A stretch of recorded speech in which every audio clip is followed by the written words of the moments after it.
Start again. So we were talking about how the innocent three, he was a man of some long vision, and he understood that unless something is done immediately, the church will suffer terribly. And so he has called people to come forward, do whatever you can to educate the people and all that. So we have seen that, the Franciscans and Dominicans have come forward, and they have established, their order, and they have done much service. Now, the Western Europe was culturally real bad. The Eastern Europe was much ahead. The Byzantine culture, that's in itself in the history. The Byzantine kings and the Byzantine culture is a major culture. That was for the Eastern Europe. Yes, the Eastern Empire. The Western Empire was culturally down, and actually there were no education institutions much there. But the one good thing about the Crusades was the cultural revolution in the West. See, when these people went for crusades to the Palestine, they were shocked. Why were they shocked? Because the Muslims they found there were far advanced than these Christians in culture. Especially the Muslims from Spain and the eastern countries. They were more cultured than the Western Europe. Western Europe was in a great darkness, both spiritually and mentally. People could not read, they could not write, they knew nothing of the Bible. Europe gradually emerged out of darkness, very slowly. Many universities began to come up in Germany and France and England. These universities turned out great teachers such as Anselm, Abelard, Peter Lombard, Albertus Magnus and Thomas Aquinas and Duns Scotus. These are some of the great names in church history, and they are great theologians and all that. These men were called the schoolmen. They are called the schoolmen or the scholastics, the schoolmen. They emphasize the learning of the language, theology, philosophy and all that. So that's a result of the Crusades, because these people were shocked to find that there were people who were far advanced. They spoke good languages, they had good mannerisms, they wore better clothes, and they had better family life and all that. So basically the Western Europe was shocked. Here they have sent children and young people, they couldn't read and write nothing, nothing. Even some of these bishops didn't know anything. Only by simony, that is buying the office because of money and all that, they became like that. So one good advantage about or benefit about the crusade was a cultural revolution in the West. And also, as I said, Germany, France, Italy, England, all these countries, the people couldn't read and write, but now, after the Crusades, after Innocent, they established universities and studies and all. Actually, they got ahead the Eastern Empire now with all these universities and all these come up, They were. Thomas Aquinas had done a massive work, Summa Theologica. It's a massive work, Summa Theologica. It was a synthesis of classical and Christian thought, and is the basis of the Roman Catholic theology. Actually, the father of the Roman Catholic theology is Thomas Aquinas. Until Thomas Aquinas, they changed. He came in. Today what we see in Roman Catholic Church is basically Thomas Aquinas' theology. So, and the basis of that one is Theologica, Summa Theologica. That great, massive work. It's good to get it if you want to know what the Roman Catholics teach and why they teach. Of course, I don't recommend you spend that much money on it. Unless you are seriously interested. But it was, yes, they were. Medieval men also built beautiful cathedrals. Another one thing, you have seen some of the pictures of the ancient medieval cathedrals. The medieval architecture itself became, the old Gothic architecture and all those things, and they are with big steeples and stained windows and all those things. They're beautiful. Actually, they are beautiful. I love to go inside some of those buildings if I can have time. And of course, they have all these murals. They are painted on that one. Jesus walking on the water, or raising up the dead. And so many of the biblical pictures they have painted. Abraham offering Isaac. And they are beautiful, beautiful, beautiful pictures. Of course, this is the artist point of view. We should not be against art, Yes, you should not be against art, Art has a great way of communicating. That does not mean that it's wrong to have a painting where Abraham offering Isaac, or something in your room and say, that's not idol worship. You are not worshipping anybody. It's a pictorial representation of the biblical theme, and some artists have very nicely painted it, And this was good that. So actually the Crusades, though the motivation of the crusade was actually to consolidate the power of the Pope, but yet it turned out for some good. So medieval men built beautiful cathedrals. The cultural revival also affected the church. The church is in the world, and any major change sooner or later would affect the church. The church was going forward. The church was going forward, marching, but they were not necessarily keeping up with the world. But yet the church began to go. However, now comes a period of time the church power is going down. Innocent is gone. Innocent is gone. Other great men came, but I tell you, the church is slipping very, very fast. The popes from Innocent III till Boniface VIII were generally successful in keeping the church strong. Most of the 13th century went well. Now comes Boniface VIII, and a sudden decline of the church began. The character and the personality of the leaders matter a lot in leading the people. Boniface VIII was a pope from 1294 to 1303. Boniface was an arrogant man, And any time you have an arrogant man, something bad will come, something good won't come, because arrogance is not a Christian virtue. So Boniface was an arrogant man. And he was a man of great pomp and pleasure, Of course, he was a man of learning. But when he was installed Pope, he made one king on the left and another king on the right of his horse, holding the stirrup of the horse, He was a, such man. But Boniface soon got into trouble with the King of France, King Philip. King Philip levied tax on clergy. Up to this time, the clergy were free. They can make any amount of money, no income tax, no tax. And of course, King Philip said no. The bishops have to pay tax. Yes. But Pope said no. No tax will be. King retaliated by forbidding any exportation of precious metals and stones from France. Said no valuable thing can be gone out of France. The bishops cannot take. Actually, the Pope lived by, those days, these are the gold coins and all coming in, not the paper money. And a king said no. The money of France will be in France only. So Pope was in great trouble because money was not coming. Pope needed money. So basically what happened? So king retaliated by forbidding any exportation of precious metals and stones from France. Gold, silver, diamonds, nothing. This way the king cut off the revenue of the Pope. And the Pope sent out many bulls. You know what a bull is?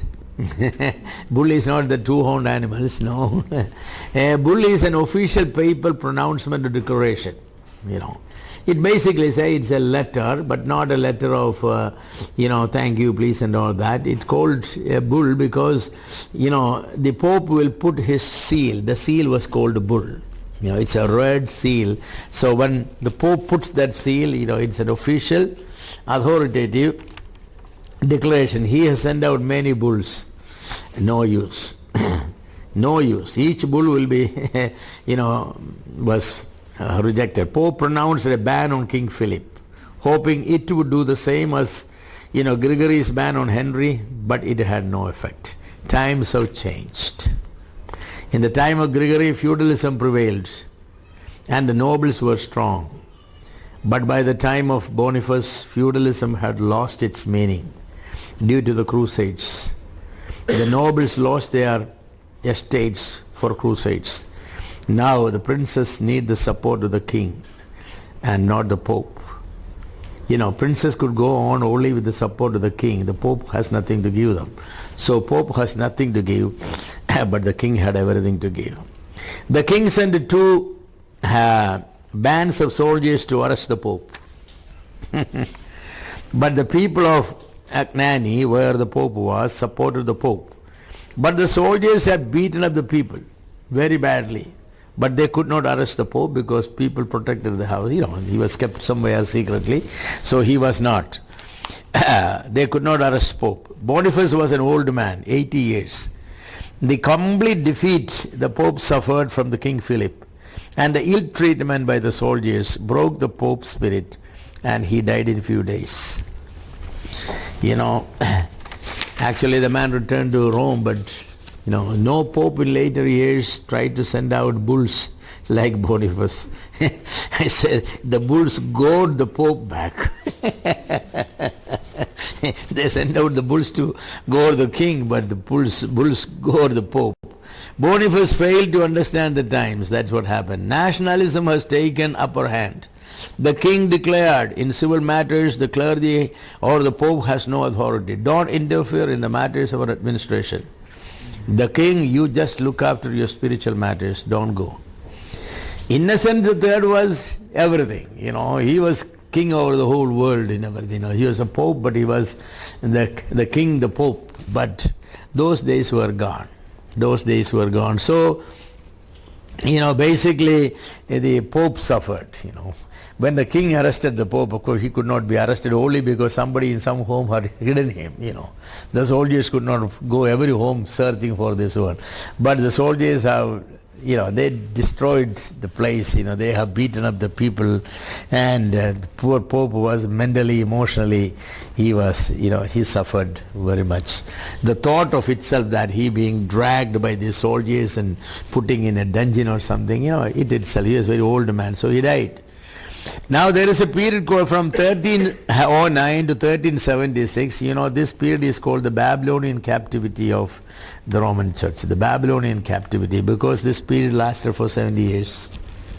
Basically, 1309 to 1376. If it's from 1306 to 1376, it's 70 years. So it's only a couple of years. So this is called the Babylonian captivity. What happened? The papal seat was removed from Rome to Abingdon. This the king said. King said, no pope will be in Rome anymore. You will come and live near me. I'll keep an eye on you. So Rome was the place where all the popes were there. So, Abingdon was very close to France. So the king said, no, popes won't stay there. Pope will stay near my palace. I'll keep an eye on you. You cannot go out unless I permit you, that sort of. So it's called the Babylonian captivity. From 1309 to 1376, they resided in Abingdon. It is called captivity because the popes during this time was completely under the domination of the French kings. It is called Babylonian captivity also because it lasted for 70 years. During this period, all the popes were from France. So, that means the Frenchmen were only made pope 70 years. The king did it. I decide who will be the pope, and they will obey me, So you can just see the reverse of it. See, Innocent III, how powerful he was. All of a sudden it's an eclipse. It's like a solar eclipse. The sun is gone, the power is gone, the glory is gone, everything is gone. Nobody to listen to him. Nationalism was growing. Nationalism was growing. Certain German states established their right to freedom, to elect their own king. without the approval of Pope. They said, we will decide who will rule us. Pope, you mind your own business. You read the Bible and you take your quiet time and devotions. We'll do the rest of it. The principle that German emperors were independent of papacy was established there. You know, that was God's providence. Because when Reformation came, who protected Luther? Frederick the Great. He was the king, of Germany, so they were free, Pope only request, Pope cannot command. The king doesn't have to obey it. They claimed that German kings and emperors derived their power directly from God. The principle became part of their constitution. They have written down, their kingship directly derived, given to them by God. Pope's name was removed. Before that it was not like that. Everything is, everything is given to Pope, the Peter's successor. God has given everything to Peter's throne. And then only by the mercies of the popes, the rulers could rule. Yeah. In England in 1366, the British Parliament, during the rule of Edward III, put an end to the claim of Pope that England was a vassal state. Remember, the king there signed a document saying that England and Ireland belong to. Now the Parliament passed a rule that Pope had nothing to do with. Pope does not have an inch of land here. Before the Henry. Yeah, before the Henry, yes. The Henry is coming only after more time. Henry comes during the Reformation time. Yes, Luther and Henry and all, more or less, the basically same time. The King of England refused to pay the tribute he pledged, by King John. The Pope said that no. King John may have done it, but we're not going to pay a penny, And many of the popes during the Babylonian captivity led wicked lives. At Avington, they led a luxurious life. To make money for their luxury, popes sold the office of bishops for heavy prices. That's what they did. All of the sources of income, so whoever wanted to be, you want to be bishop, pay me 2 million yours. Whoever. So it's almost like auctioning. The office of the bishop is available. Who will? We start the auction at 50,000. Okay, 60,000, 70,000, 50,000. Whoever bid for the highest price, you get it. It's not the qualifications or anything. Yeah. Nowadays, the office of elders and office of pastors all go like that. It's not always money; it's influence. Influence is just like money. What's the difference between? A poor man go to an office. He had to pay bribery. But the other influential man goes, he knows so and so and so and so, they do it the same thing. He doesn't deserve it, they do it. He come out cool, I haven't paid any bribery. Haven't you paid any bribery? What is that you did? You don't deserve it, right? But you got the job, right? Why did you get it? You had influence. That poor man didn't have influence, so he had to pay money. Any form, any time you get something you don't deserve. Whether it is for money, whether it is for influence, friendship, you are doing bribery. Bribery is not only in money, bribery is in kind also. Deserving candidate can. When Daniel became the chief secretary, what did he do immediately? He recommended the case of Shadrach, Meshach and Abednego. They were men qualified. He did not recommend simply because they were friends. So this thing is everywhere. If we go to an office, you find somebody that you really know what we all enjoy it, right? We'll go and say, oh yeah, why did you come have a seat? People have been standing in the queue for since morning. You came at 12 o'clock, they have been standing there from 7 o'clock. You walk in there and you get your things done and you look at them and smile. Hey, that's the way it is. A person should refuse to take, any form of. That's what justice is, honesty is, If it requires that anybody who come to the office must stand in the queue, those other people cannot go inside, right? They're standing. Why? How do you go? Because you are an influential man. That's what it is. The influential man. Well, So bribery has different kinds. So these people were all doing that, They were buying for money. Some were not buying for money, some were because of their influence, Even some of these popes were having children, illicit children. Some of those children were made popes and cardinals. Yeah. You go to Goa, you can find the same thing, These Portuguese people who came there, they had illicit relationship with many women there. And when they have children, what they will do? 100 acres of land will write in their name. So almost all the rich people there are royal blood in them, soldiers' blood in them and all these things. This sort of things going on everywhere, Somebody who lived honestly and morally, obedient and faithful to their husband and wife, they are poor there. They are saying that I'm poor because I was honest. You are rich because, your mother was dishonest. And that sort of thing. This is happening, in Christian circles, in non-Christian circles, in political circles, We need to be men of integrity and men of character. We should be men of integrity and men of character. Yes. So many of these popes during the Babylonian captivity were wicked people. Now that they don't have money coming from France, what they do? They start selling the office, a simony, It's called simony. In Acts chapter, what is Acts chapter 8? Where, Simon came to Peter's with money and said that, you take this money and give me the power to give Holy Spirit. So buying benefits, spiritual benefits for money, that's called simony.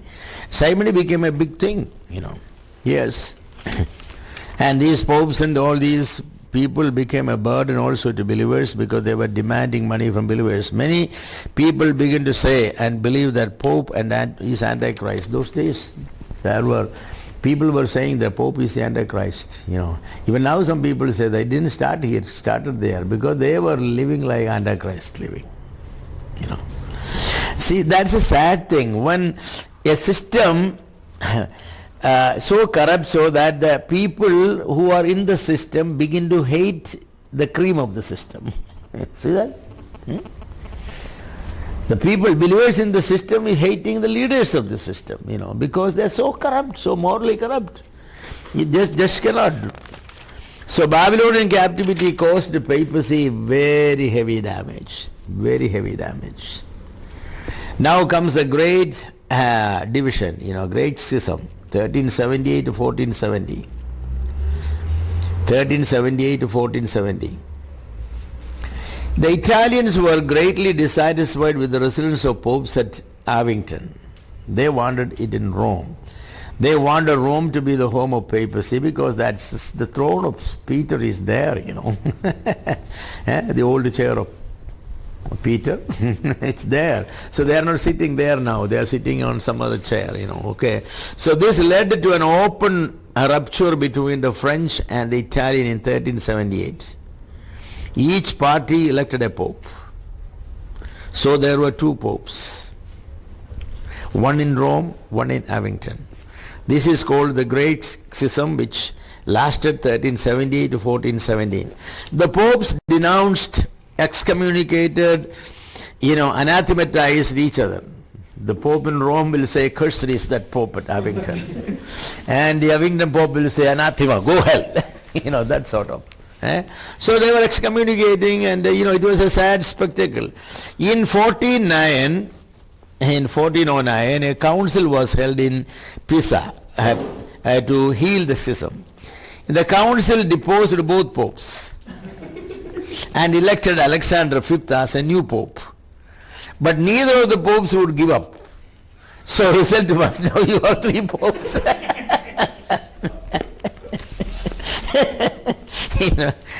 മലയാളത്തിൽ പറയാൻ ചക്കിന് വെച്ചത് മുക്കിന് കൊണ്ടെന്ന് പറയുന്ന പോലെ.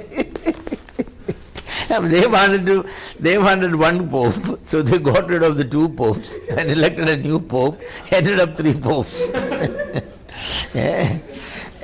And the thing is, none of the three was accepted as pope by the people. So they have three popes but no popes. It is like say that water, everywhere water, but people are thirsty, not a drop to drink, because it's all salt water. You know. Yes, it is sad, you know, very sad. So at last in 1417, a council was called, the Council of Constance. It elected an Italian cardinal as Pope, Martin V. The other popes, they were tired of troubles, you know. So they graciously resigned. They said, we don't want to be popes, you know. They had enough. You know, I mean, you keep fighting how long you have, unless you are a really born fighter, you know. But most of the people get tired in 10, 15 years, you know, this emotional strain. And you have to satisfy the people who fight for you, you know, you have to give them doles, money, this, that, whatever they demand, you know. So how long you will keep pleasing people? It's just impossible.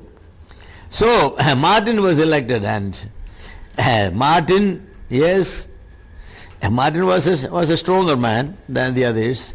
So at least they had a pope now. So again the Western Church has one pope. And the great division was healed. But the wound continued to give trouble for a long time. Yes.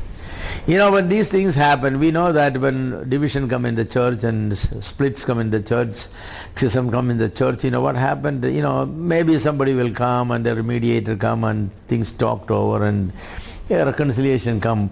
But the wound does not heal very easily. In their privacy, they still will say, "Ennalu avanadu cheyidallo," you know. Kanumbo, that come time, I will repay. That's man's character, you know. We will say that because there is no other way you can survive. You have to say that I agree. But in mind, are you agreeing? No, you are not. You are grieved, you are angry, you are sad, you are mad, you know. And all those things there, and so this thing, kind of things. So the church is now stirred up from within. The church is stirred up from 1200 to 1517, you know, the church is stirred up from within.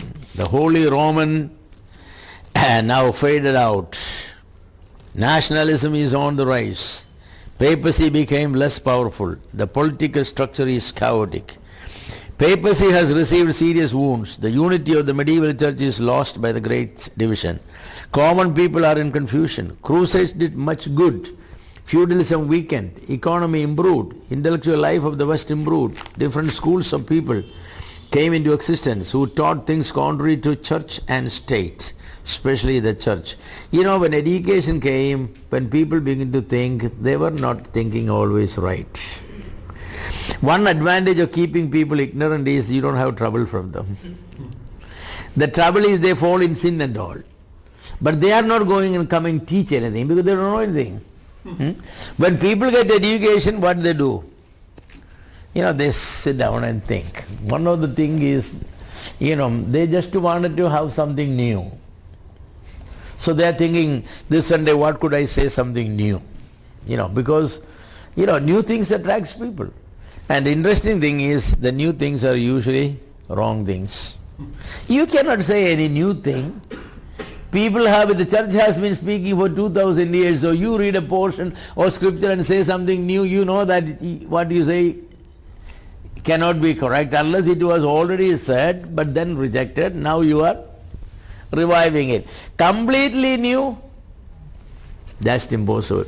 So when education came, education institutions came, professors came, theologians came, they begin to think, but not everybody thinking soberly. Some people think in reverse gear. Yeah. Some people think in reverse gear, you know, that's the way it is. I mean, that they can never think straightforward. Always a perverted thinking, you know, that's the way it is. Yeah. A child came late in the class, so the teacher asked, you know, why are you late? He said, it was raining and the road was so slippery. For every single feet I take forward, you know, I will slip backward, you know, 2 feet. So I said, then how did you reach here? I start walking backward. That's the only way. So sometimes the church start walking backward. That's the way they make progress, Yeah. The outer framework of the church was shaken. The inner life of the church is threatened. Now, asked earlier, some of the two heresies that come. So it is the time to say that, heretic teachings begin to come to the church, Manichaeism originated in Persia. We heard about it. It attracted even St. Augustine. But later he corrected the error and opposed the teachings. His opposition did much to stop Manichaeism. However, it never died out. From the West, it almost died out. But in the East, Manichaeism lingered on. During the Crusades, the ideas came back into Western Europe through Bulgaria, through the trade routes. The Albigenses, that's one heretic group.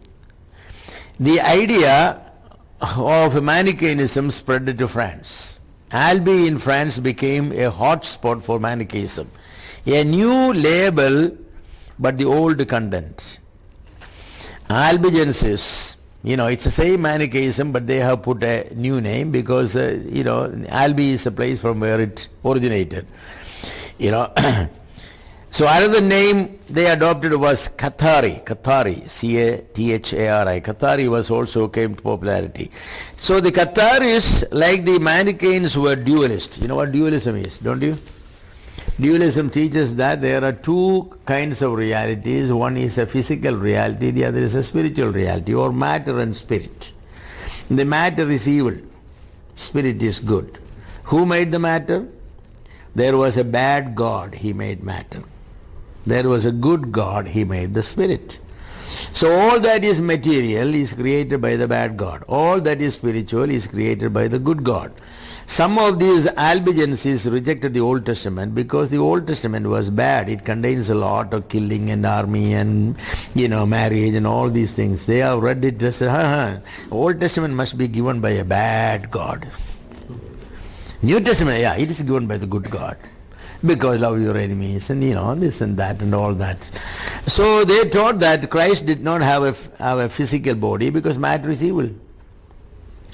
He also did not have a real death because death is the body. So that's again, they rejected sacraments because sacrament is matter, the bread and wine. So they rejected church buildings because building is matter. In another sense, basically they were saying everything the Roman Catholic Church was doing is wrong. You can just feel how the church will feel, when they say that. Of course, what they teach is wrong. Is matter evil? No, matter is not evil. There is no evil in matter. Evil comes in the sin, the flesh. In the Bible, flesh means the sinful nature. Matter is a neutral thing. There is this cup. The cup is a neutral thing. It is neither has virtue in it or evil in it. It's a neutral thing. So when they said that there are two gods and all, it is contrary to what the Bible teaches. There is only one God. There is no good God and bad God. There is no such thing. So Albigenses, they got the fury and the anger of both the church and the king and everybody. At the same time, during the same time, there was another group. They are called the Waldenses. Peter Waldo was a man who believed that only New Testament should be the rule of faith. Old Testament should be rejected. Around the year 1176, he sold all his properties and gave the money to the poor. His followers are called Waldenses. The Waldenses went out to preach. They went 2 by 2. They were barefooted. They wore simple garments. On Mondays, Wednesdays and Fridays, alternative days, they fasted. They would not swear an oath, or they would never shed blood. They won't go army or anything. They used only the Lord's Prayer. They did not believe in purgatory. They did not believe in prayers. They did not believe in masses for the dead. They did not consider church building any more sacred than a stable. They practiced lay preaching, both by men and women. So this is happening. So what is happening that in the Roman Catholic Church you need a license to preach. Usually it is all the friars or it is a priest who can preach, not an ordinary man. And if ordinary men need to preach, they need to have a license from the bishop, that this person is licensed to preach.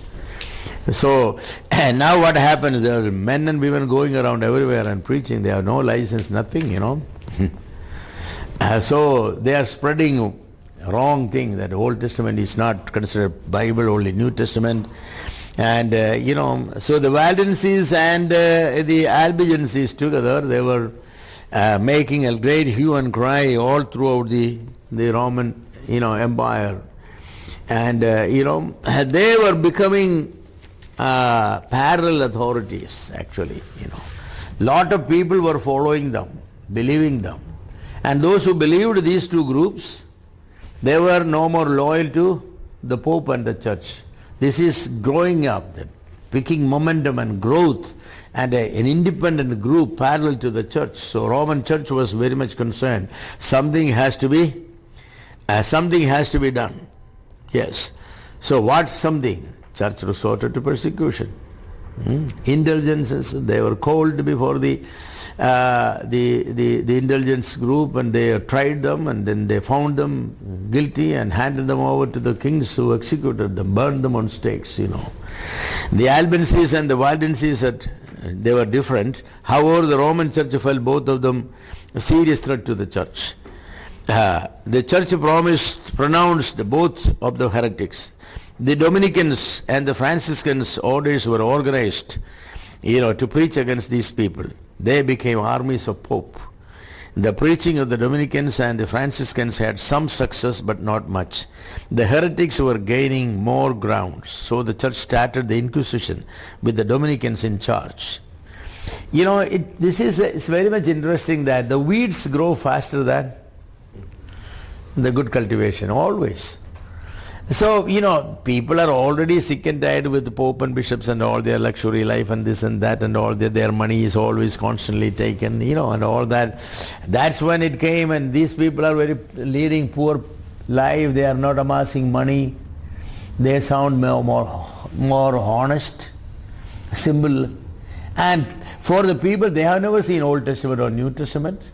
So what difference it makes to them saying that, Old Testament is not Bible, New Testament sound good. Old is not good, new is better, right? So that sort of a thing, that's the way they are, the ignorance and stupidity of these people, yes. So the Church resorted to Inquisition was a Roman court where anyone suspected of heresy was brought in and tried. What is the Albigency theory? Albigency, what is that theory? What did they do? Oh, you took a small nap. Yeah, they said that they are the old Manichaeans. Manichaeism taught that the matter is evil and all that thing. So they gave a new name, Catharis or Albigenses, but basically they taught the same thing, the dualism. They believed that there is a good God and a bad God. All that is material is bad, created by the bad God. All that is spirit is good.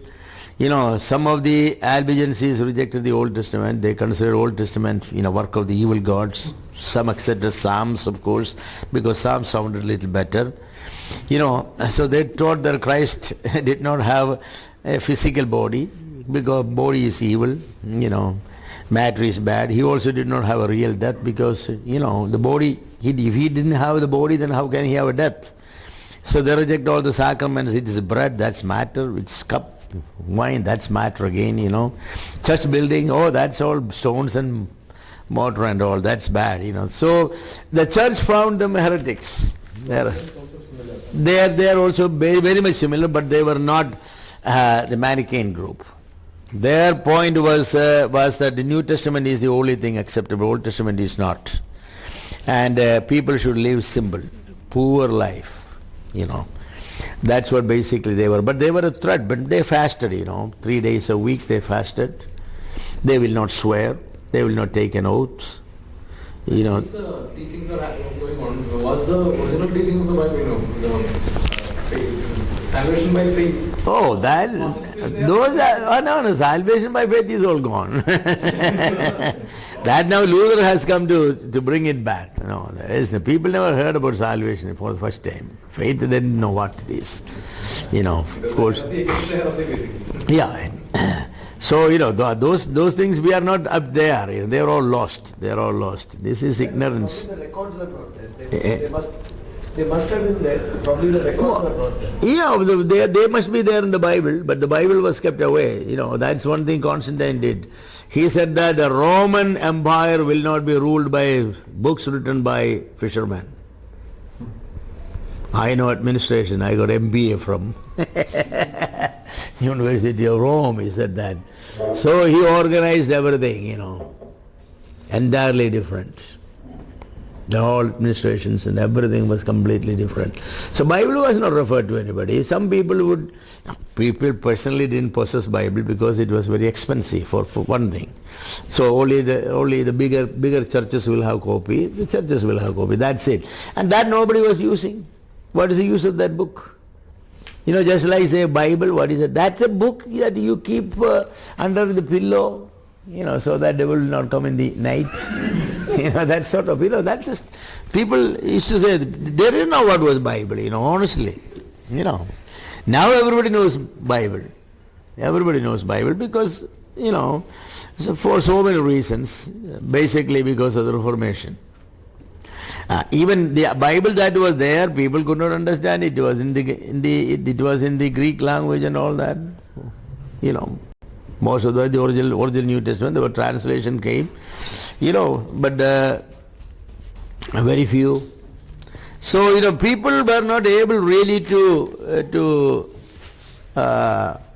know the truth. It was totally ignorance. So then anyway, the Inquisition was the solution. They found that. The friars or the preachers were sent out. They will go and counter preaching. On this. Also, there's one question about. Yeah. After Christ died, it's a period of grace. There's Holy Spirit available, and all that. So the power of gospel. So that. It was there. The Anabaptists and secret believers were communicating the truth, and those who get saved were drawn away from. So you walk into a Roman Catholic church, or a Greek Orthodox church. All that you have is the chanting. That's what it is. There is no gospel. What preaching will be there? I think the priest may be preaching something. I don't know what they are preaching. Politics. Yeah, it's just ignorance, It's just ignorance. They will say this and that. Yeah. This is a ridiculous story, but an inspector came inspecting a school. So,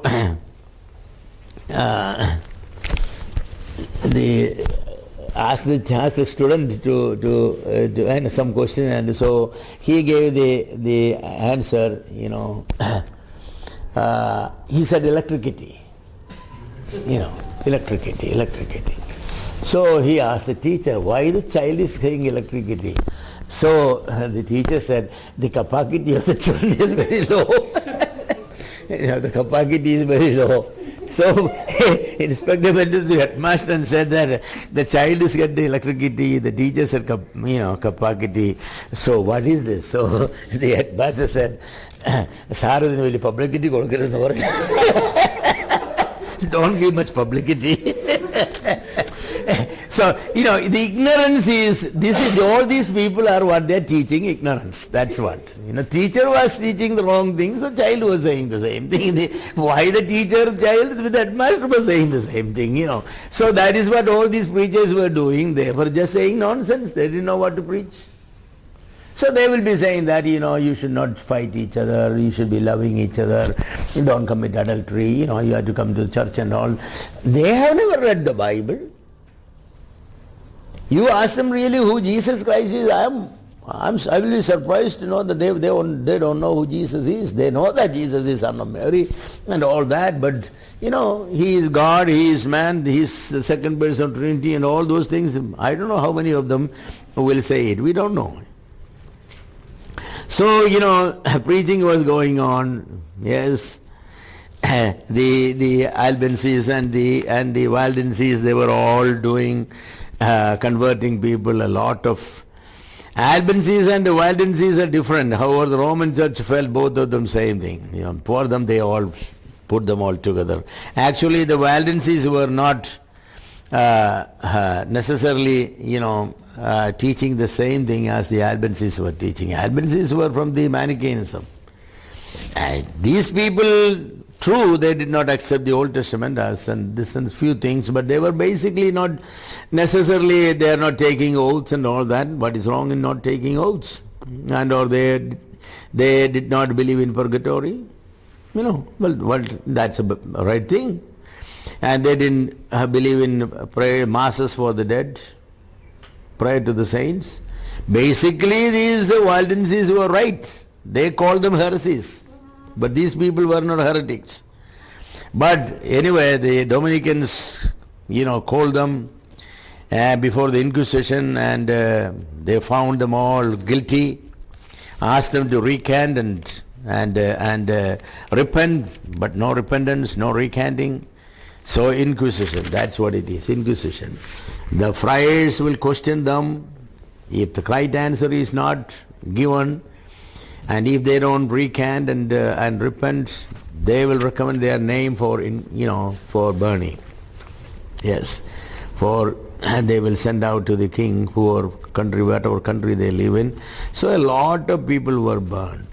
The heretic will go bound to the stakes, and they will be burned by fire. When a heretic is questioned by the friars, if he refuses to answer, the friars can beat that person until he answers or until he dies. Think of that. Yes.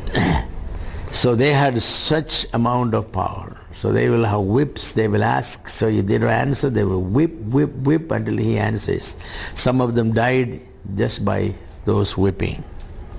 Many Albigenses and Waldenses were victims of Inquisition. Their number was so great in southern France that to destroy them was too big for Inquisition. So Pope called for mob action.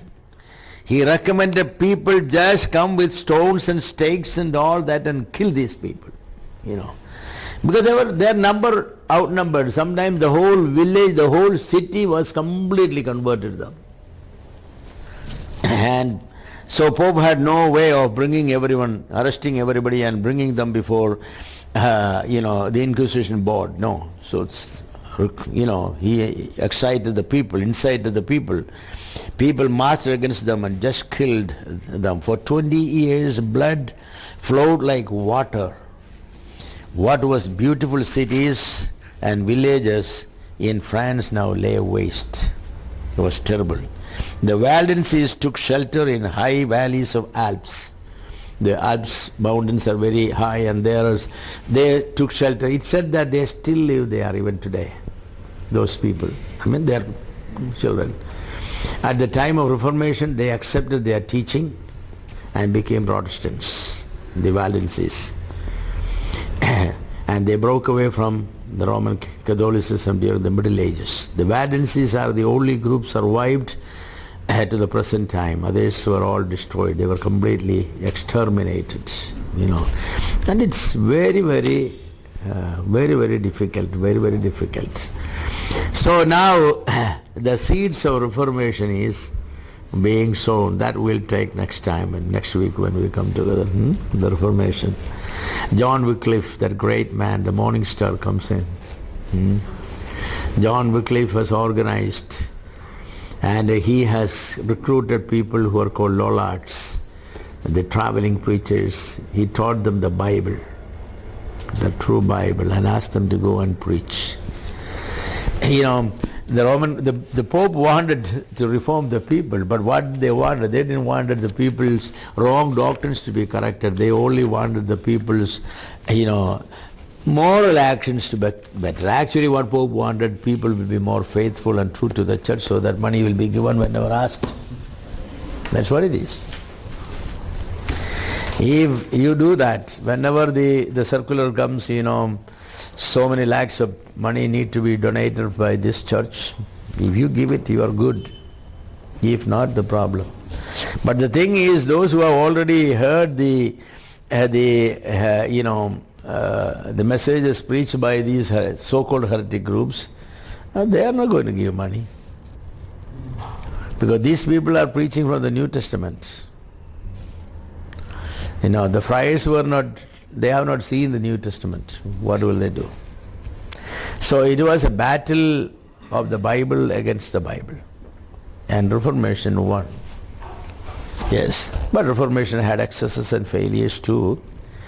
But Reformation is still going on. It's going on.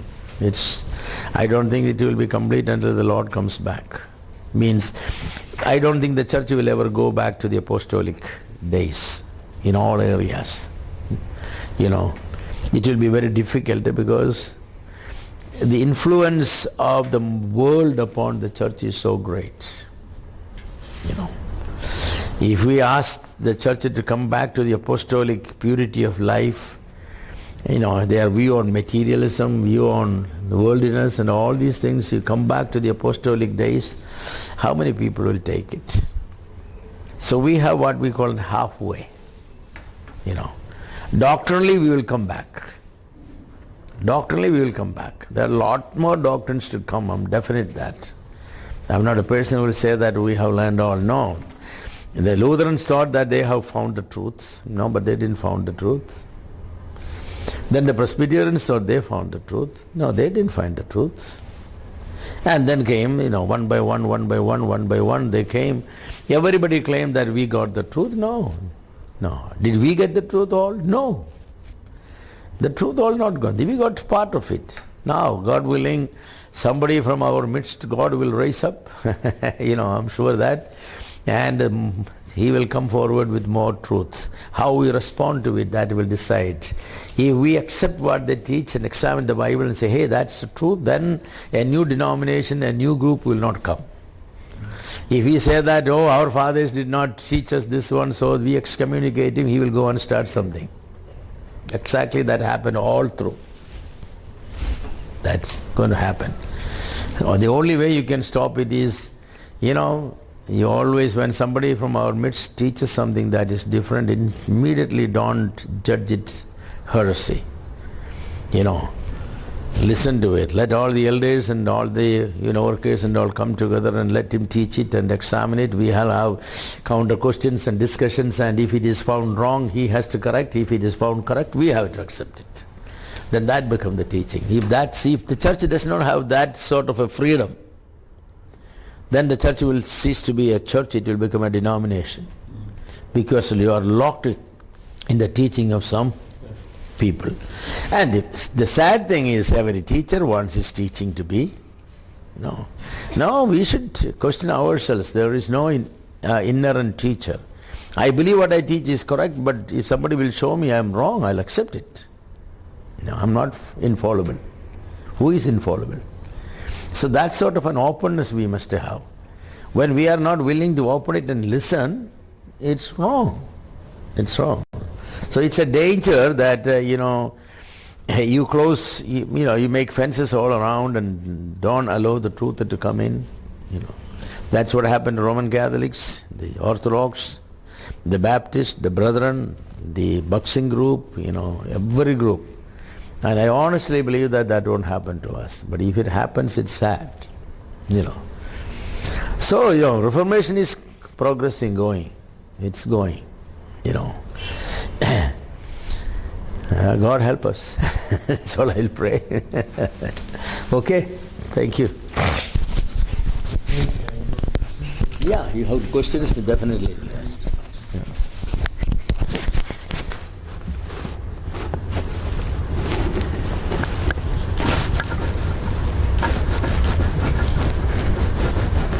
During the rise and fall of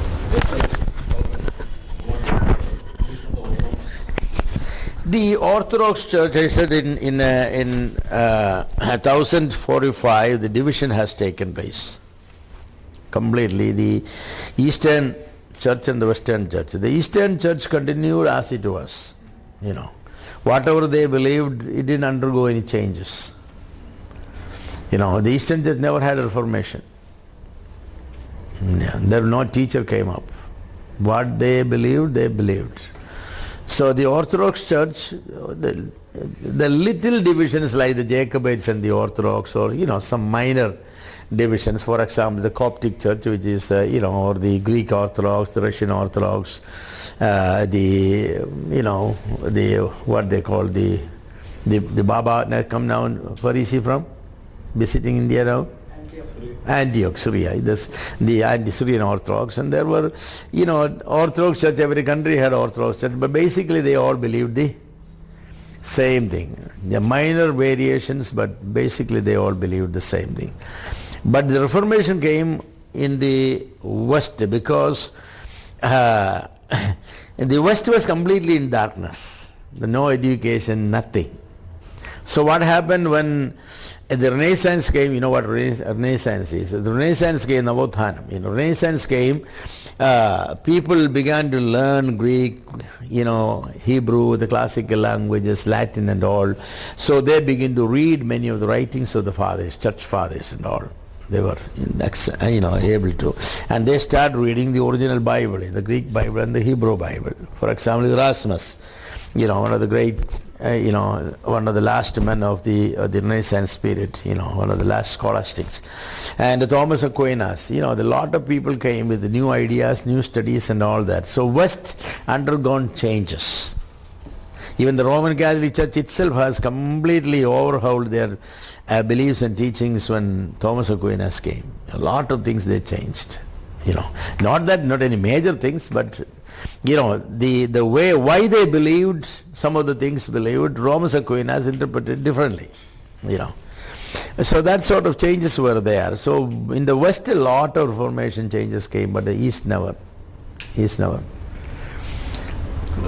What was happening in countries like India?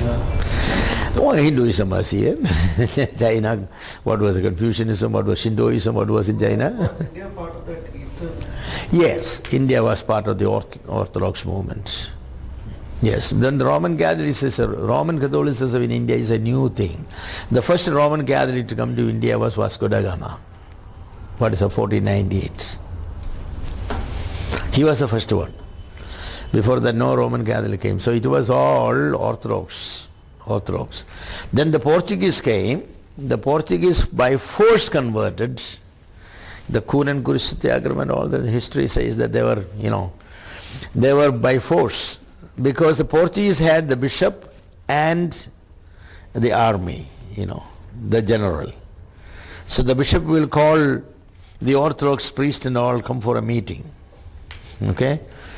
So they were forced, If they didn't come, they will make to come, because wherever they could. But they have used every method, The story is going about the gold coin that was kept inside the Kurikata. The Kallur card people, I don't know whether it's his Kallur card or some other Kallur card. They were all Orthodox people. They were all brought in. Their priests came in and they came and for a breakfast. What is his name? The bishop invited them. So the bishop said that we all need to go together. You need to leave this Orthodox faith and come under the Roman Catholic. That is the throne of Peter, the right thing and all that. And they were having, okay. So the Kurikatas were served and they will open the Kurikata. There's a gold coin. I said, okay, I joined. This is history. I'm exaggerating a little funny way, but this is history. So a lot of people joined because the coin, gold coin will be there. I joined. And there were some who could not be. They tied the rope and they take the promise that not we. We are not going to join. Some of those people were taken to Goa. Goa is a place, there were places, persecution chambers are there still, where these